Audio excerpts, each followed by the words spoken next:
Shalom. Beautiful day outside. I'm out in the yard and I set myself up with Jerusalem in the background from my porch. And we're going to study 2 Samuel chapter 6. It's one of the most dramatic chapters. It has so many interesting things about David and about God from that point of view that are important for us to learn, to study. So I'm going to read the first two verses of chapter 6 of 2 Samuel. And again David gathered the choice men of Israel, 30,000. And David arose and went with all the people who were with him from Baale Judea to bring up the ark of God, whose name is called by the name of the Lord of hosts, who dwells between the cherubim. Okay, the ark was placed in a place called Kiryat Yarim in the house of Obed Edom, early, still in the period of the judges, in the days of Samuel. Years have passed, decades have passed. The ark is still sitting in a place called Kiryat Yarim. That place today is called Abu Ghosh. Abu Ghosh is an Arab village, but those Arabs didn't come from the Arab countries. They came from Chechnya. Several hundred years ago they were exiled. They were Muslim. They were exiled from Chechnya in the Caucasus, part of Russia. Then there was a war in Chechnya a few years ago, and they got some kind of independence, but not real one. The Russians never give real independence. They give autonomy for civil issues. And those Chechens that were exiled here, Muslims, several hundred years ago, were a village that sat on the main highway from the coast, from Tel Aviv area, from Jaffa to Jerusalem, the highway that King Solomon had built in order to bring the wood from Lebanon to Jerusalem to build his house and to build a temple.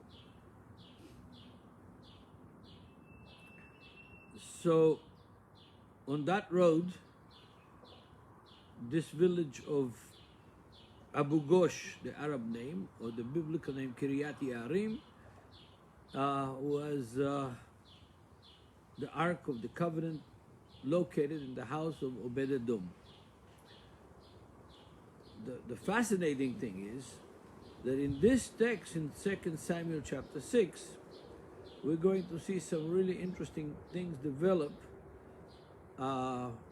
in regard to the place, the name, and its nature, the nature of this place. Now it's interesting how the text describes it. David gathers 30,000 people, choice men, to accompany him and bring the ark from Kiryat Yarim to Jerusalem. He had conquered Jerusalem in the previous chapter, and he wants to make it his royal capital, and he needs the ark there to give him the stamp of approval as the king of Israel. Not only the king of Israel, but the anointed by God king of Israel. He needs to join the political part with the religious part of Israel, so he needs the ark there in Jerusalem, but there's no temple. So these 30,000 men gathered, and the way that the name of God is described over here, the ark of God, whose name is called by the name of the Lord of hosts, meaning the Tetragrammaton, or the way that it's pronounced today in the West is Jehovah, who dwells between the cherubims, the two cherubims on the two sides of on top of the ark. dwell between the cherubim, angelic beings. And verse 6, verse 3, not 6, verse 3, so they set the ark of God on a new cart. Remember when the Philistines sent the ark of God, they captured the ark of God and it made havoc in the temples of their gods. And they also set a new cart with a cow that had just given birth and set it on the road between Gaza to Jerusalem, and the people of Bet Shemesh captured it, and it wreaked havoc in Bet Shemesh, and then they wanted to get rid of it. Finally, they put it in Kiryat Yearim, in the house of Obed-Edom. Obed-Edom means he's not a worshiper of God. And the ark sat there until now. David is going to bring it to Jerusalem. So David too makes a new cart, and he brought it out of the house of Abinadab. Obed-Edom is no longer in the picture. Abinadab is, and Uzzah and Achio, the sons of Abinadab, drove the new cart, and they brought it out of the house of Abinadab, which was on the hill, accompanying the ark of God. And Achio went before the ark. Then David and all the house of Israel played music before the Lord on all kinds of instruments of fir wood and harps and string instruments and tambourines and sistrums and cymbals. In other words, they made a jam session leading the ark to Jerusalem with music.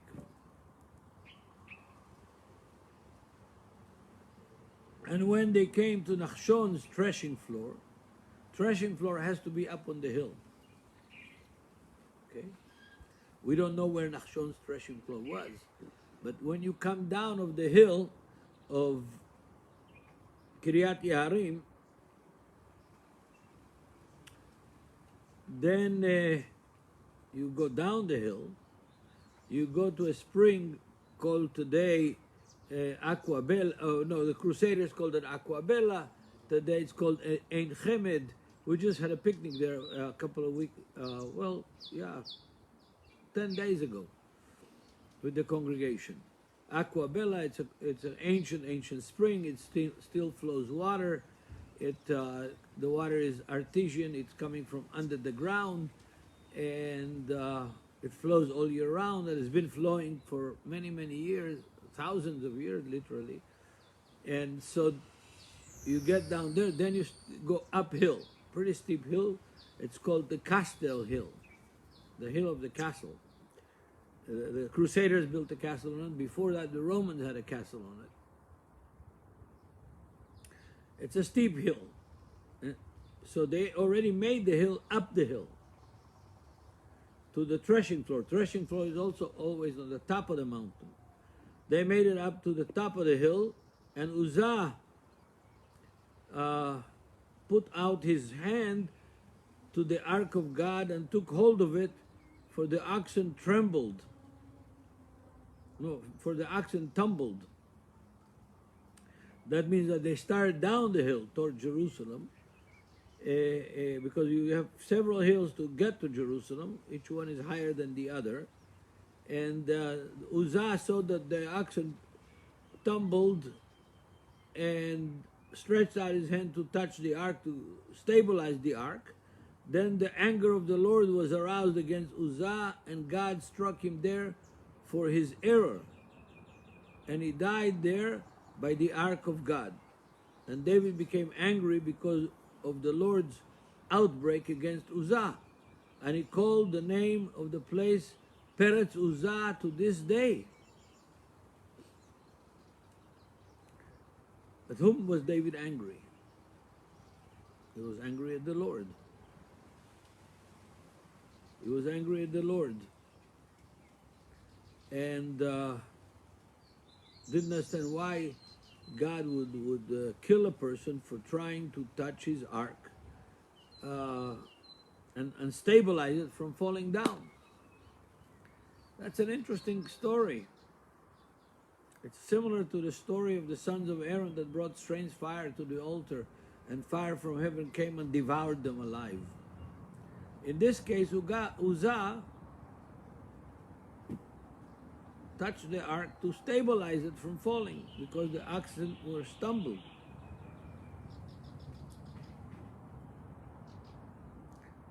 I told you earlier in my studies that the main interest of my studies is to try to understand God and to understand the working figures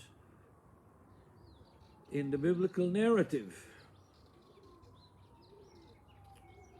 But we have a hint to the problem. We have a hint to the problem. How is that? What is the name of the place in the days of David, and probably before the days of David? Back to verse 2 of 2 Samuel 6. And David arose and went with all the people who were with him from Baalah, Judea, to bring up from there the ark of God. So from Baalah to bring up the ark of God. So one of the names of this place that is called Kiryat Yarim in First Samuel has another name called Baalah. And the house of Obed-Edom was there in this place, and the ark stayed there for many years in Baalah. No longer is it called Kiryat Yarim, or is still called Kiryat Yarim, but the main name of it now is Baalah of Judea. What does it mean, Baalah? Baalah means belonging to Baal. Baal, the head god of the Canaanite pantheon. That Israel always had trouble with Baal and with the worship of Baal. And statuettes of Baal were found in their homes, even of noble people in Judea, even in the time of the return from the exile after Ezra and Nehemiah and the Hellenistic period. Because the fact that Israel knew God and that they had the main God who created the heavens and the earth doesn't mean that they were not syncretistic. They've always had trouble with idolatry, and they've always had trouble with mixing the God of Abraham, Isaac, and Jacob with idolatry and with idols. And the prophets continue to castigate them and to try to correct them, but not so easy to give up bad habits.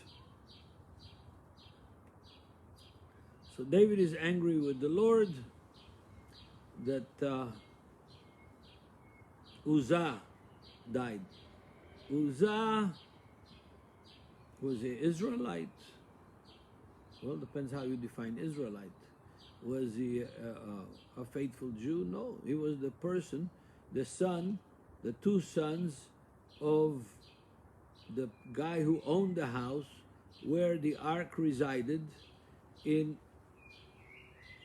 Baalah or Kiryat Yarim, or the different names of the same place that we're going to still see in the text. Uzzah was the son of Abinadab, who was the owner of the place where the ark was. And Achio also was the son. There were two brothers that led the ark in the new cart toward Jerusalem. But when Uzzah died, verse 9 of chapter, David was afraid of the Lord that day, and he said, how can the ark of the Lord come to me? So David would not move the ark of the Lord with him into the city of David, but David took it aside into the house of Obed-Edom in Gittite, Obed-Edom the Gittite. So there you are. The ark of the Lord remained in the house of Obed-Edom the Gittite 3 months, and the Lord blessed Obed-Edom and all the household and all his household. And now in verse 6, now it was not, it was told King David, saying, the Lord has blessed the house of Obed-Edom and all that belongs to him, because the ark of God. So David went and brought up the ark of God from the house of Obed-Edom to the city of David with gladness. We had a 3 months stop on the road, and Obed-Edom was willing to take the ark into his house, and his house got blessed, and that was a sign that that everything is okay and no reason to fear. And David goes and brings the ark of the Lord. He brings the ark of the God with gladness. And so it was, when those bear the ark of the Lord had gone 6 paces, that he sacrificed oxen and fattened sheep. Then David danced before the Lord with all his might. And David was wearing his linen ephod. In other words, he was wearing only his underwear, made from linen, wrapped around him. There was an interesting way that people wore the linen and underwear. So David and all the house of Israel brought up the ark of the Lord with shouting and with sounds of trumpet. Now as the ark of the Lord came into the city of David, Michal, Saul's daughter, David's first wife, looked through the window and saw King David leaping and whirling before the Lord, and she despised him in her heart. So they brought the ark of the Lord and set it in the place in the midst of the tabernacle that David had erected. The word is tent, that David had erected for it. Then David offered burnt offerings and peace offerings before the Lord, and when the Lord had finished offering when David had finished offering burnt offering and peace offerings, he blessed the people in the name of the Lord of hosts. And then he distributed among all the people, among the whole multitude of Israel, both women and men, to everyone a loaf of bread, a piece of meat, and a cake of raisin. So all the people departed, everyone to his house, full stop. Let me stop here. Very interesting text. So we can learn a lot from this text. First of all, David let his hair down, totally dedicated himself, and took his clothes off and remained in his underwear, dancing and carrying on, whirling and dancing before the Lord. What is this signify? I'll tell you what I think it does. David did not want to bring the ark of the Lord to Jerusalem as the king. That's why he took his royal clothes off, remained in his underwear, and danced his way into Jerusalem like one of the simple, poor people who knows God and wants to worship God. It wasn't out of stupidity or out of ecstasy. I think David did it out of a calculated mind that said, I want to be simple. I want to come before the Lord not as the king, but as a person. Not with a uniform and royal clothes and a crown on my head, but in my nakedness, in my simplicity, in my way of expressing my relationship with God, that is based on true relationship and not on my being the king. First of all, David is from the tribe of Judah. He's not a Levite. He's not a priest. And the interesting story in this whole chapter is that no priests or Levites are mentioned. What happened? What is going on here? The Ark of the Covenant, who was in charge of it? The priests and the Levites. We haven't heard the word priest or Levite anywhere in this narrative. David is the main actor. David is the initiator. David decides when the ark stands, when the ark continues, where the ark parks.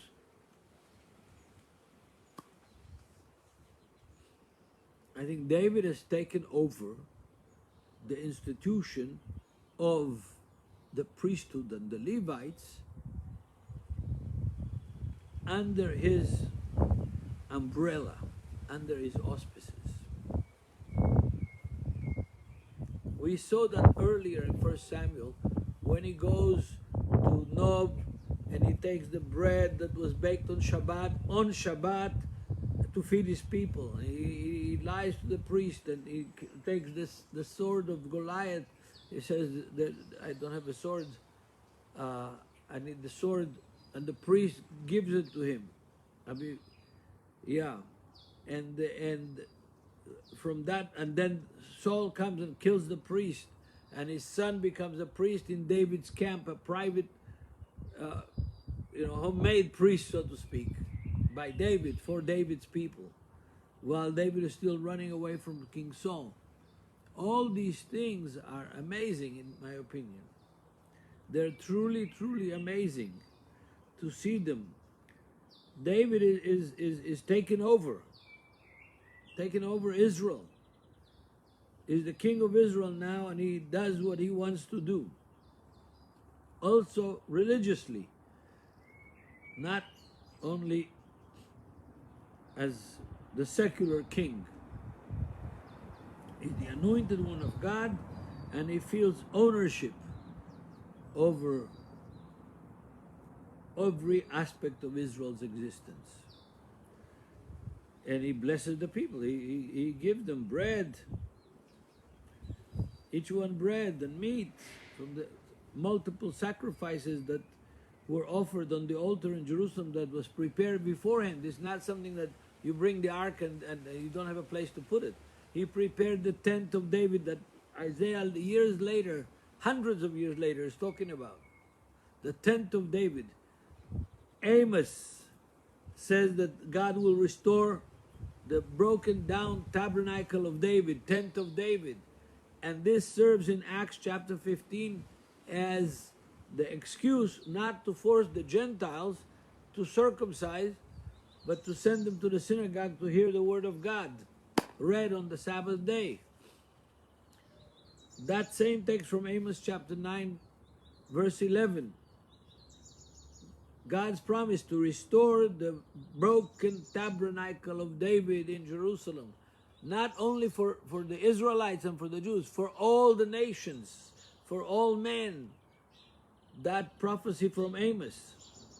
But these are the roots of that prophecy. We are seeing here the mechanism, that historical mechanism that is the roots of God's promise to make Jerusalem the comfort of all the nations in Isaiah 66. This action by David. Now he gets to Jerusalem, and his first wife Michal, the daughter of King Saul, sees him leaping and dancing and whirling in his underwear. Of course, she says, that's not how a man that is the king of Israel should act. He should act with dignity. He should act, respectfully. And there's music and trumpets and tambourines, and David is dancing and just ecstatic, in ecstasy, in bringing this ark to Jerusalem. I think this is a fantastic story. There's lots of problems with it. Michal, as his first wife, the queen, the daughter of Saul, that gave David the legitimacy, of the royal heir of King Saul. The other normal sons of King Saul that were not sick or crippled all died in battle. David becomes the royal heir, and that's why he says, bring me Michal when he comes back. After Saul and his sons die in battle on Mount Gilboa, David says to his men, bring me Michal. I need her.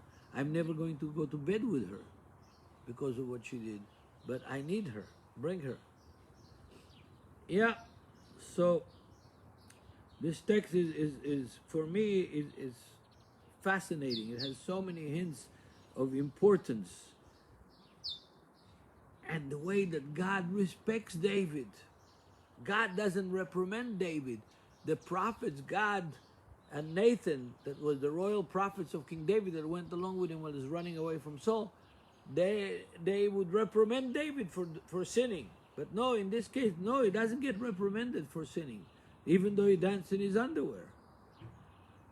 He gets rewarded for it. And he offers these sacrifices and he feeds the people, he gives them bread and meat.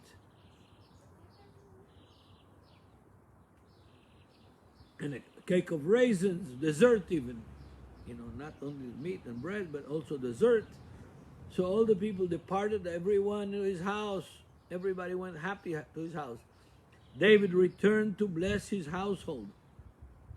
And Michal, the daughter of Saul, came out to meet David and said, how glorious was the king of Israel today, uncovering himself today in the eyes of the midst of his servants, as one of the base fellows shamelessly uncovers himself. In other words, you acted shamefully, David, the king of Israel. You acted shamefully. So David said to Michal, it was before the Lord who chose me instead of your father and all his house to appoint me ruler over the people of the Lord, over Israel. Therefore I will play music before the Lord, and I will be even more undignified than this, and will be humble in my own sight. But as for the maidservants of whom you have spoken, by them I will be held in honor. Therefore Michal, the daughter of Saul, had no children to the day of her death. That's the end of chapter 6. Fascinating chapter with a lot of questions, a lot of issues, and from here we're going to go to the next lesson, to chapter 7 soon. God bless all of you, and bless your families and your children, and continue to protect you from diseases and pandemics, and bless your lives, both physical and spiritual, in Yeshua's name. Amen.